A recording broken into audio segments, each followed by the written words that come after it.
La alegría ya no es brasilera. Crisis económica en el Brasil, una importante devaluación, caída del real, dicen los expertos que es la peor performance de una moneda en el mundo. ¿Qué le viene pasando a Brasil? ¿Le puede pasar algo de eso a la Argentina de Milei? ¿Qué rol tiene el déficit fiscal? ¿Qué rol tienen las políticas fiscales y la independencia del Banco Central? Un tema clave para nuestra Argentina en la cosmovisión que tiene la nueva administración. Estamos en contacto con Fabio Giambiasi desde Brasil. Fabio es un argentino que hace muchos años que vive en Brasil, economista, un experto en estas cuestiones. Muchísimas gracias, Fabio, por estar hoy en la repregunta. Hola Luciana, solo con una pequeña acotación de A ver. que yo soy hijo de argentinos, pero nací aquí. Ah, mira. Fugazmente mis padres regresaron a la Argentina cuando yo tenía 10 meses. Obviamente no tenía autonomía en aquella época, ¿no? Después ellos volvieron aquí cuando yo tenía 14 años y hice toda la formación universitaria aquí. Casi el más brasilero, el más argentino de los brasileros, uno podría decir. A los amigos que soy un brasileño de la República de Colegiales. Muy bien, muy bien. Bueno, Fabio Giambiasi es economista por la Facultad de Economía de la Universidad Federal de Río de Janeiro. Es investigador asociado de la prestigiosa Fundación Getúlio Vargas y es economista también del Banco Nacional de Desarrollo Económico y Social de Brasil. En esta entrevista habla a título personal. Es un experto en estas cuestiones de cuentas públicas, déficit fiscal, macroeconomía y resultados del crecimiento y del déficit, ¿no? Cómo juegan esas variables. Fabio, hasta ahora la gran pregunta que nos hacíamos en Argentina es por qué Argentina no lograba ser Brasil en términos de su solidez macroeconómica y un crecimiento sostenido, por ejemplo, que se revela mucho en el crecimiento del agro brasilero. Ahora la pregunta con la Argentina de Milei después de este año es, menos mal que la Argentina no es como Brasil, dado esta devaluación fuerte y este cimbronazo que está teniendo la economía brasilera. ¿Qué pasó? ¿Podrías explicar el panorama, los indicadores que pueden dar cuenta de este panorama que se ha desarrollado a lo largo de este año y que llega a esta situación ahora a fines de 2024? Sí, vamos a tratar. Es un poco como explicar a Argentina en 3 minutos. Es siempre Sí. un desafío. También Brasil tiene sus complejidades. Pero si no me falla la memoria, cuando habíamos hablado hace cerca de un año atrás, Hablamos yo en octubre de 2022. exactamente, bueno, un poquito más Ujú. no, 2 años atrás, es cierto, la época de las elecciones de allá en la Exacto. Argentina, yo había hecho hincapié para mostrar la diferencia de trayectoria entre los dos países en la importancia que había tenido en el proceso brasileño todo el proceso de lo que se podría denominar de construcción institucional de las instituciones monetarias, ¿no? La autonomía del Banco Central, que en realidad es reciente, pero es reflejo de toda una serie de avances que habían ocurrido desde la estabilización de 1994. Eso sigue absolutamente vigente, yo diría aún más, y es de cierta forma un ancla a pesar de todas estas olas que están afectando la economía brasileña. El problema es que nosotros como país no fuimos capaces de construir instituciones fiscales que estén a la altura de la monetaria. Entonces, en los 30 años que llevamos de estabilización, desde 1994, recordemos que el Plan Real se lanza el 30 de junio de 1994, nosotros hicimos como país un gran esfuerzo de inversión institucional en instituciones ligadas a la parte monetaria, y la política monetaria fue muy dura y yo diría muchas veces ejemplar, muchas veces. El problema es que la política fiscal estuvo varias veces en estos 30 años a contramano y ahora estamos en una de esas circunstancias. En realidad esto ya se sabía desde el comienzo del gobierno Lula. Lo que pasa es que hubo una serie de fenómenos que ya voy a explicar en un minuto, que explican este agravamiento reciente. Recordemos que En Fabio, 2000, Fabio, antes de que sigas con esa reconstrucción, lo que querría entender para tener muy claro el punto de partida de este análisis es, hoy en día, ¿cuáles son los indicadores claves que indican que la macroeconomía de Brasil está en problemas? Por ejemplo, el nivel de déficit fiscal, del ratio deuda-PBI o el ratio deuda-reservas, ¿cómo ha impactado en las reservas? es una situación curiosa porque si vos analizás los datos, algunos datos tradicionales de la macroeconomía, indicaría que vamos muy bien. Entonces, por ejemplo, está bien, la inflación es un problema, pero está entre 4 y 5% Ujú. al año, no llega a ser dramático. El PIB creció 3% en 2022, 3,2% ya en el primer año del gobierno Lula 2023. Este año podremos crecer cerca del 3,5%. El nivel de reservas internacionales sigue siendo extremadamente holgado. Vamos a tener una situación de superávit comercial elevadísimo, etcétera. Ahora, indudablemente hay un problema grande que se refleja no solamente en el dólar, sino en todo el mercado financiero y particularmente en las tasas de interés que indican la fiebre del paciente, ¿no? Y esta Ujú. fiebre está ligada al problema fiscal. En ese punto, Fabio, ¿cuál es hoy el nivel de déficit de Brasil? Hay dos cosas que preocupan mucho. Primero, el nivel del déficit en sí, que el año pasado fue del orden del 9-10% del producto, una enormidad, Ujú. aunque con dos acotaciones hubo un componente once and for all de gastos que no se repetirán en el futuro, del orden del 1% del producto. Y para quien está escuchándonos en la Argentina, es importante registrar que la forma en que se registran los intereses en las cuentas fiscales no es la misma que en la Argentina. Ajá. Aquí son accrual, ¿no? Son por competencia. Entonces, independientemente de cuándo se pague el cupón, cuándo vence el título, cuando la tasa de interés aumenta, eso se refleja inmediatamente Ujú. en una cuenta de interés. En la Argentina tiene una cuenta de intereses del orden del 2% del producto, nosotros tenemos una cuenta de intereses del orden del 7-8% del producto. Recordemos que la forma en que se miden los intereses en la Argentina es diferente de la forma en que se miden aquí en Brasil. Aquí en Brasil los intereses son, como se dice en el lenguaje técnico fiscal, accrual por competencia. Entonces si la tasa de interés suba, no importa que el título venza dentro de 10 años, ya eso Sí. queda reflejado inmediatamente en el pago de intereses que aparecen en las cuentas fiscales. Y Ujú. mientras Argentina tiene una cuenta de intereses del orden de 2% del producto, eventualmente 3%, nosotros estamos teniendo una cuenta de intereses del orden 7-8% del producto, es una Ujú. enormidad. Pero entonces, claro, en 2024, por lo menos comparativamente de un año contra otro de Brasil, dejemos afuera la comparación con Argentina, este 2024 ya hechos esos gastos de una vez, de one shot, ¿no? Del año pasado, ¿a cuánto sube, a cuánto llega el déficit? No, entonces, vamos a tener un resultado primario deficitario del Ujú. orden de magnitud de más o menos 0,5% del producto, pero Ujú. una cuenta de intereses del orden de 7,5% del producto. Los últimos 12 meses los tengo aquí, son Ujú. exactamente 7,5% del producto. Entonces, cuando le sumás 7,5% de intereses más medio por ciento del déficit primario, tenés, grosso modo, una cuenta de déficit de 8% del producto.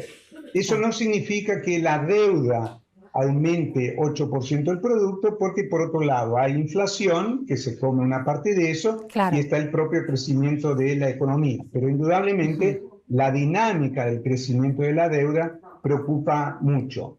Entonces, lo que está ocurriendo es que en el 2016, haciendo cortísimo una historia muy importante, se había aprobado una regla que fijaba que el gasto público no podía tener crecimiento. Entonces, para que tengan una idea del desafío, la variable gasto público total primario, que en los 25 años anteriores había crecido 5% al año, tendría que mantenerse estable por 10 años. Es lo que yo calificaba como el 13º trabajo de Hércules. Eso funcionó durante un tiempo, fue muy importante para calmar aquella situación dramática del 2015-2016, pero después de algún tiempo era como sentarse encima de una olla a presión, y eso explotó en el 2023. No era más posible mantener aquella regla. Lo que pasa es que el gobierno del PT, en función, aquí a mí no me gustan los paralelos un poco burdos, pero es evidente que hay algún tipo de similitud entre las ideas económicas del PT y las ideas económicas del kirchnerismo en la Argentina. Entonces aquí el PT tiene una enorme resistencia a hacer un ajuste, etcétera, y para diferenciarse del gobierno anterior, cambió la regla que tenía que cambiar. La regla anterior no podía ser mantenida, pero la cambió por una regla que en realidad es una regla razonable, una regla general razonable, que es que el crecimiento real del gasto tiene que estar limitado a 70% del crecimiento de los ingresos, ¿no? Entonces, si los ingresos crecen 5%, el gasto puede crecer 3,5%. Si los ingresos crecen 2%, el gasto puede crecer 1,4%, etc. ¿Respetó esa regla el ministerio de Fernando Haddad? Ahí está exactamente el problema, que desde el momento mismo de la aprobación, muchos críticos, de los cuales me incluyo, identificaron que había un conflicto intrínseco entre la regla general y reglas específicas que están en otras leyes o inclusive en artículos constitucionales, porque la regla general era razonable y era buena, pero reglas específicas hacían que el gasto se fuese muy para arriba. ¿Te referís, Fabio, a las reglas específicas de educación y pensiones? No, una regla del salario mínimo. Vos sabés que Brasil tiene un problema previsional serio, un aumento muy importante del gasto con jubilaciones y pensiones. En 2019, el gobierno anterior hizo una reforma muy profunda de la seguridad social que limitó la dinámica del crecimiento desde entonces, pero es importante registrar que el crecimiento seguiría siendo positivo porque hay cada vez más jubilados por una cuestión demográfica, pensionistas, etcétera, etcétera. Entonces, este gasto, en términos físicos asociado al número de personas, ya crecería normalmente por lo menos 2% al año, lo cual es un desafío fiscal en una economía que en los últimos 40 años creció relativamente poco. Lo que el Fabio, gobierno, Sí, a ver. Este gobierno, para entender, es aprobar una ley del salario mínimo, y hay que tener en cuenta que el salario mínimo afecta a 2 de cada 3 jubilaciones, o sea, más del 65% de las jubilaciones, y el salario mínimo seguiría el crecimiento del producto. Entonces, para que te des una idea, eso crea una situación paradójica, que es el hecho de que cuando la economía crece mucho, que en líneas generales sería positivo, eso se convierte en un problema fiscal, lo cual es esquizofrénico. Déjame plantearte estas preguntas. Señalabas la diferencia de Lula en relación a su visión de la política fiscal comparado con el gobierno de Bolsonaro. Bolsonaro, antes de que Lula ganara las elecciones, había planteado que temía que Brasil encarara el camino de Venezuela y de la Argentina de ese momento. Ahora, Lula está teniendo problemas de política fiscal, pero Bolsonaro contribuyó también a ese problema de la política fiscal. No, en realidad Bolsonaro le dejó una situación fiscal bastante razonable a Lula. Porque en el año electoral hizo gastos sociales por encima del promedio. El número fiscal del 2022 fue muy bueno, inclusive hubo superávit primario, ¿no? Y las tasas de interés en aquella época, post-pandemia, etcétera, eran relativamente bajas.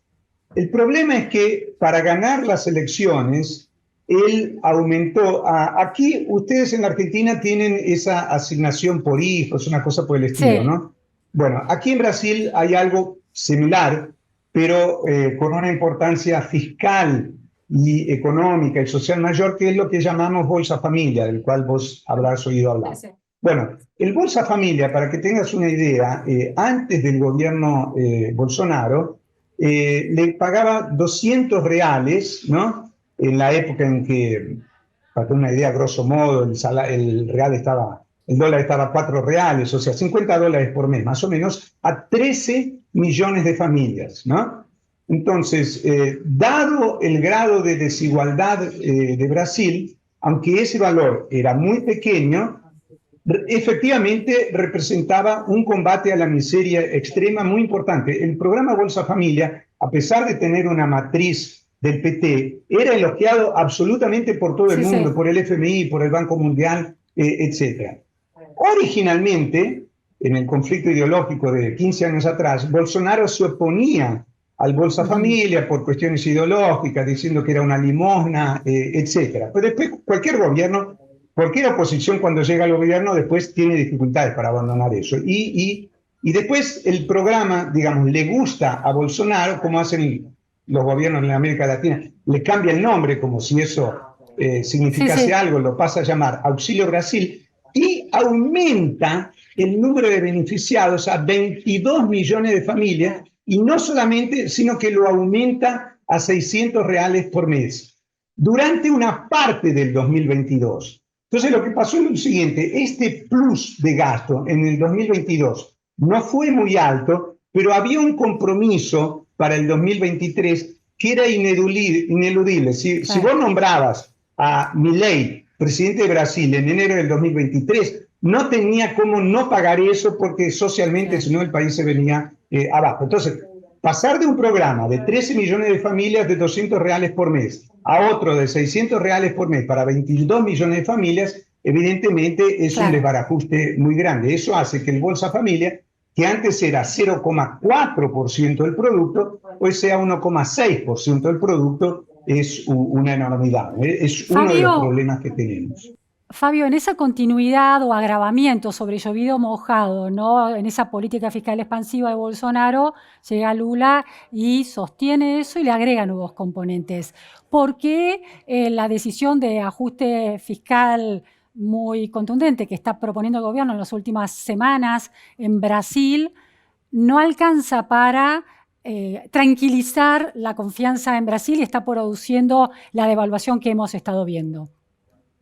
Mira, ahí hay una interpretación que es una interpretación personal mía, pero A ver. compartida por muchos analistas, que es lo que está ocurriendo no es tanto un temor sobre 2025 y sí sobre la década. Recordemos lo siguiente, A Lula ver. 1, 2003, un Lula mucho más joven, ¿no? Asume, después de haberse opuesto durante 8 años al gobierno Fernando Enrique, y al contrario de lo que había dicho durante la campaña, él mantiene 100% de las políticas de Fernando Enrique y el ministro Pedro Malán. Sí. Inclusive, en ese contexto, no solamente aumenta el esfuerzo primario, recordemos que en aquella época Brasil tenía casi 4% de superávit primario, fue aumentado un poco en el gobierno Lula, sino que para alcanzar ese resultado, en el 2003, el gasto real primario cae 4%, ¿no? Ajá. Sé que ahora con el ajuste que está haciendo Milei, 4% no parece nada, pero para un país como Claro. Brasil, con toda la dinámica demográfica, etcétera, 4% es una enormidad. Cuando Lula hace eso, de una forma muy sorprendente en el 2003, se gana el respeto del mercado y se gana, digamos, 8 años de crédito para después ir gastando y lo utiliza bastante. Cuando llega la elección del 2022, todo el mundo sabía el impacto rezagado de estas políticas de Bolsonaro para el 2023, ¿no? Claro. Y durante la campaña, obviamente, los periodistas, tus colegas, le preguntan a Lula, presidente, ¿cómo va a ser el año que viene?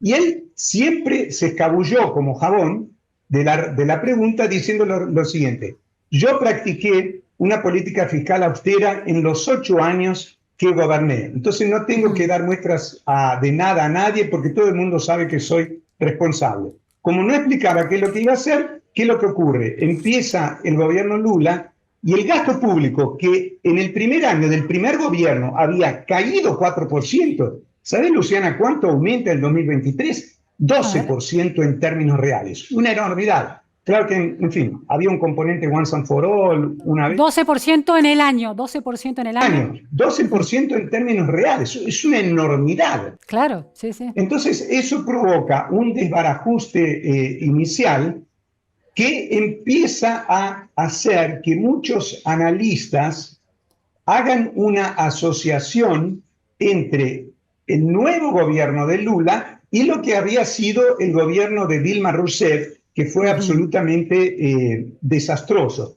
Entonces, mi impresión, pero reitero, compartida con mucha gente en el mercado, analistas independientes, es que lo que el mercado está temiendo hoy no es tanto 2025, y sí la posibilidad de que esta fiesta fiscal se mantenga hasta el 2030 en el caso de reelección de Lula. Porque yo te diría, si este nivel de gasto se mantiene un par de años más, bueno, vamos a acabar con un nivel de deuda producto 2 o 3% mayor que el inicialmente previsto, pero bueno, no es el fin del mundo. Pero aguantar esta política fiscal durante otros 6 años, ahí es realmente un desafío muy grande. Entonces lo que ocurrió es que hubo una pérdida de credibilidad y además, si me permitís la acotación, lo que hubo fue un episodio que fue dramático, no me ocurre otra palabra, A ver. porque el ministro Haddad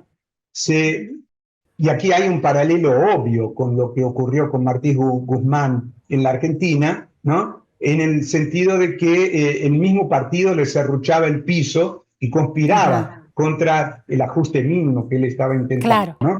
Entonces claro. el ministro Haddad, que es un hombre del PT, muy ligado a Lula, pero que entiende perfectamente la Sí, dinámica del mercado, el hecho de que estamos en una situación fiscal muy complicada, etcétera, etcétera, había hecho un paquete relativamente modesto.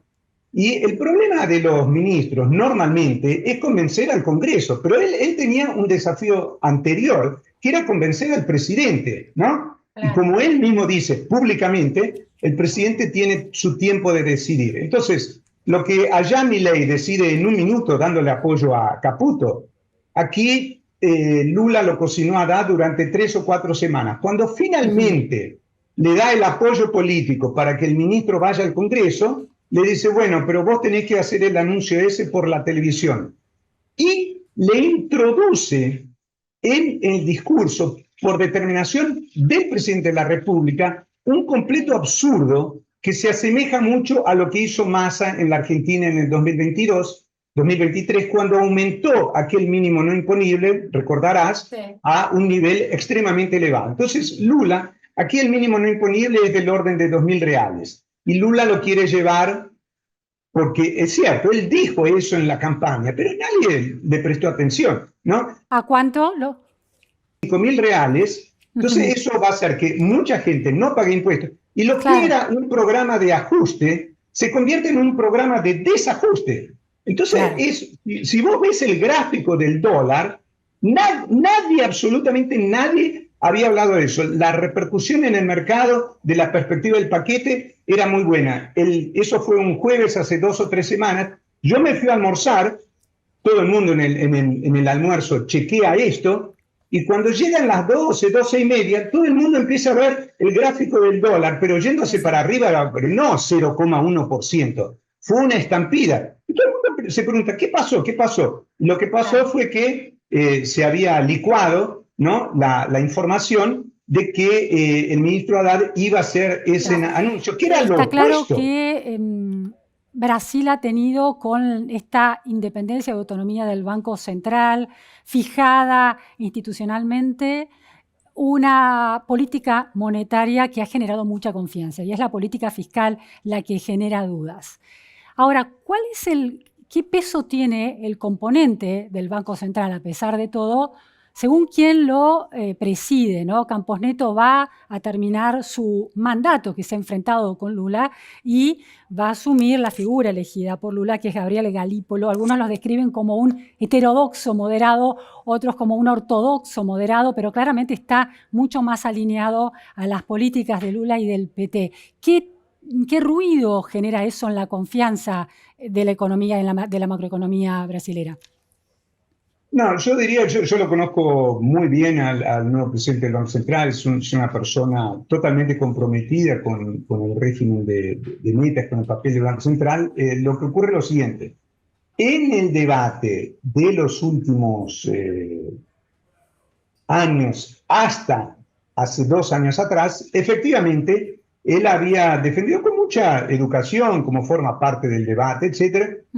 Él estaba muy asociado a un economista heterodoxo, amigo de Lula, de otra generación, que se llama Beluso, etcétera, etcétera. Pero él tuvo una trayectoria muy buena como viceministro de Hacienda durante 7 u 8 meses. Era el segundo, la mano derecha del ministro Haddad, y en función de eso, y es importante destacar, por sugerencia del mismo presidente actual del Banco Central, Roberto Campos Neto, fue él que le sugirió al ministro Haddad, ¿por qué no lo nombrás a Gabriel Galípolo, que es el nombre, sí, para mi sucesor? Y bien, en realidad entonces lo que ocurrió fue una especie de entrenamiento, porque él entró al board de política monetaria, ¿no? Y después fue totalmente solidario con las decisiones que ha venido manteniendo el Banco Central. Inclusive... Sí, te paso a otra pregunta. En la Argentina, cada vez que hay déficit, y sobre todo un déficit de la envergadura que estás planteando, lo que ha generado históricamente es emisión, y de ahí la inflación, ¿no? De ahí la causa de la inflación. No parece ser ese el proceso brasilero, ¿no? Hay un déficit alto, pero en tal caso se va financiando con deuda. Entonces, la cuestión es, ¿cuál es cuánta posibilidad hay de que ese ratio empiece a preocupar y de que efectivamente empiece a contribuir a una emisión y a una inflación por esas causas? ¿Hay algún riesgo de eso? Digamos, o sea, cada país tiene sus características. Yo te diría lo siguiente, que en función de las características de la economía brasileña, donde la deuda interna es fundamental y la contraparte de los ahorros de las personas, yo te diría que el tema emisión debe ocupar 0,1% de la preocupación de la enorme mayoría de los economistas. Simplemente nadie le da pelota al asunto, pero sí le da una enorme importancia a la trayectoria de la deuda pública, ¿no? Entonces, lo que pasa hasta ahora es que simplemente cuando se aumenta la tasa de interés, empeora la dinámica de la relación deuda-producto. Entonces, con la tasa de interés que se tenía en perspectiva hace 6 meses, vos pensabas en cuál va a ser la trayectoria de la deuda dentro de 3 años, y decías, bueno, la deuda va a estar en 85% del producto, 83%. Sí, sí. Ahora con esto simplemente va a ser mayor, y evidentemente hay límites en el mundo real, ¿no? Porque si esto sigue indefinidamente, va a llegar un momento en que las personas que tienen la plata en los bancos y tiene como contraparte los públicos, a decir, bueno, tal vez yo esté sentado encima de papel pintado, me voy a fugar, a comprar activos, inmuebles, dólares, lo que sea, y eso produce el zafarrancho que ustedes en la Argentina muchas veces conocieron. Entonces, lo que yo te diría es que en materia de inflación, obviamente la inflación no es ajena a lo que ocurre con el dólar. Si tuviésemos el dólar a 5,5, no tendríamos una inflación tan presionada como la que tenemos. Lo que te diría es que, recordemos, el dólar en los últimos tiempos se fue de 5,70, 5,80 a en los últimos días 6 y pico, llegó a un pico de 6,30, después bajó un poco. Entonces yo te diría lo siguiente, si el dólar sigue arriba de 6, probablemente habrá un riesgo de que en lugar de que la inflación se quede entre 4 y 5%, tal vez esté entre 5 y 6%. No es bueno pero ahí yo te diría lo siguiente. Eventualmente, después, dependiendo de quién gane las elecciones en el 2026, eso se arregla. Sea porque un Lula 4, ya no teniendo que, aquí hay un poco de wishful thinking, ¿no? No teniendo que reelegirse, haga el ajuste en su último gobierno que no quiso hacer ahora, sea porque la oposición gana las elecciones y en cuyo caso es de cajón que va a haber un cambio bastante radical de la política económica. Entonces, lo que angustia un poco, Fabio, lo que esta zozobra reciente, es la perspectiva de que los márgenes de acción del gobierno, por una restricción autoimpuesta ideológica, porque el gobierno no quiere ajustar, son muy limitados para el corto plazo, 2025-2026. Y última cuestión, Fabio, ¿cómo repercute en la relación comercial entre Argentina y Brasil, dado este precio que está teniendo el dólar? ¿Cuánto de esa crisis de Brasil puede traducirse en algún tipo de crisis en la Argentina?